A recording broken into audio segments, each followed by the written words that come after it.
This is being recorded on June 6th of 2009, which is the 65th anniversary of D-Day, a day when Lieutenant John Knapp, a navigator on a B-17, joined 160,000 other brave young men to fight tyranny in Europe. And they certainly did a good job of it on this date 65 years ago today. John, I'm just going to start with a very general question. You knew that today was the anniversary of D-Day. You knew that was coming. When you got up this morning, what were your first thoughts about that day in 1944? I'm alive. Pull in a little closer, will you? Yeah. Well, my first thought was I was alive. My second thought was we didn't have any opposition in the air. We flew over the channel, dropped our bombs just ahead of the British troops.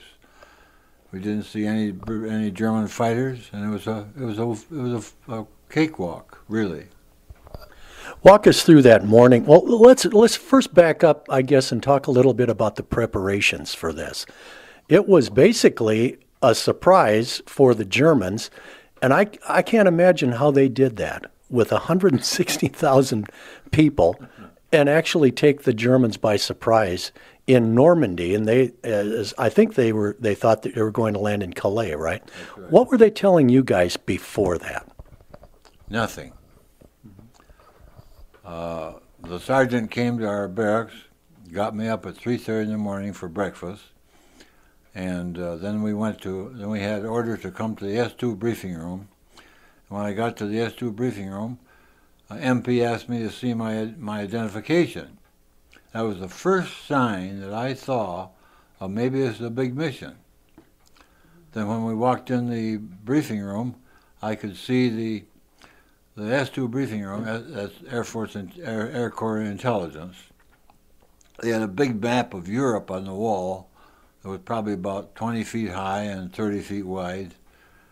And there were pins in the map of what our targets were, and strings going from our base across the channel to the pins in the map, and they were all going to Normandy.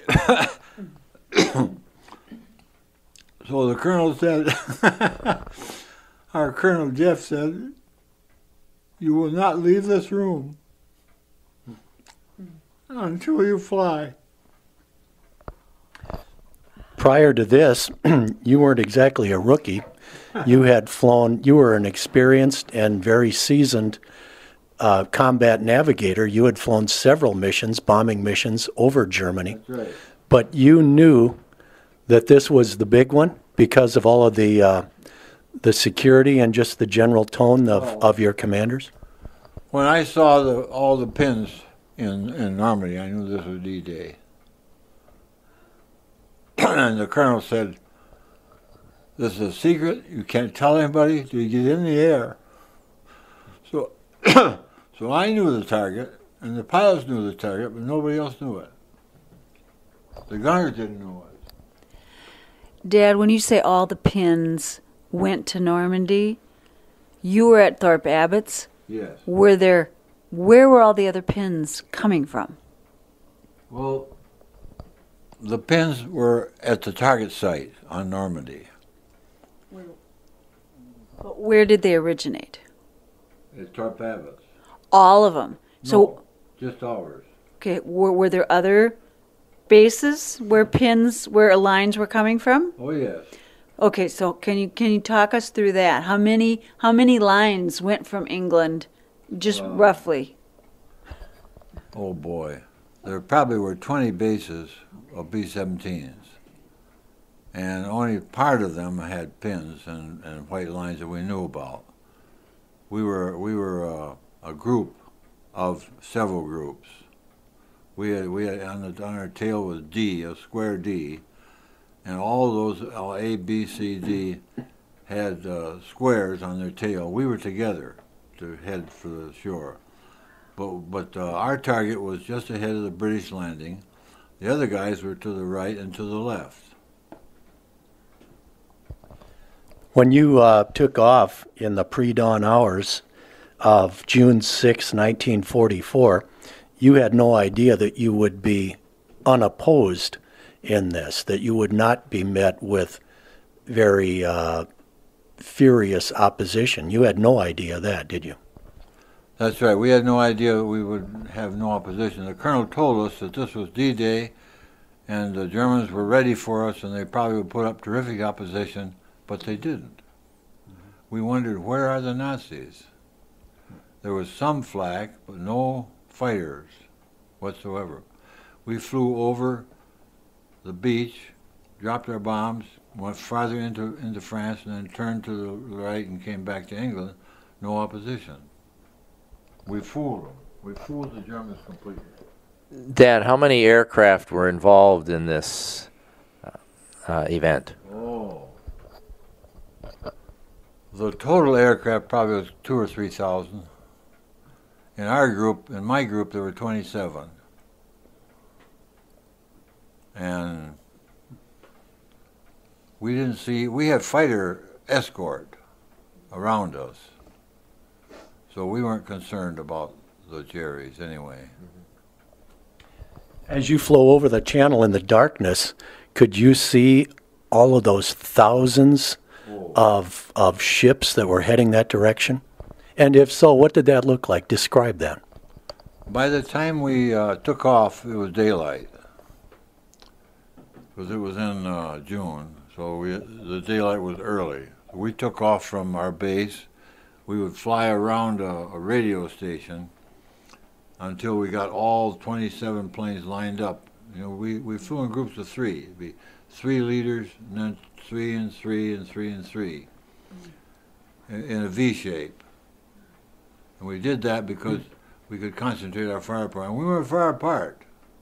We were 15, 20 feet from wingtip to wingtip, formation flying. We did that because on our ship there were 4 50 caliber gun turrets on the BA-17. One the tail, one the nose, one the ball, and one on the top. And there were 2 waist gunners. So we had 10 50 caliber guns that we could shoot at any fighter that opposed us. But we didn't have to use them. Our gunners never fired a shot. You were probably totally focused on your mission, and you had done this before, and really focused on your job. But when you looked down there at the hundreds of thousands of young men who were about to hit that beach, did you have a chance to reflect on what they were about to face? Of course, we knew what they were doing. We couldn't, as we flew over the beach, they had not they had not hit ground yet. But when I looked down, I could see hundreds of ships.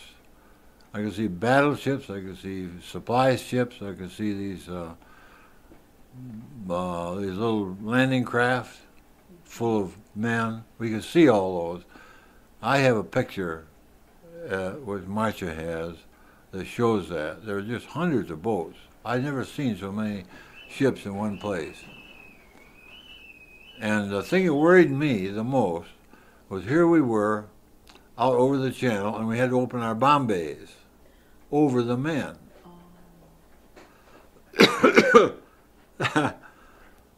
I was worried that somebody would accidentally drop them, but they didn't. There were no accidents.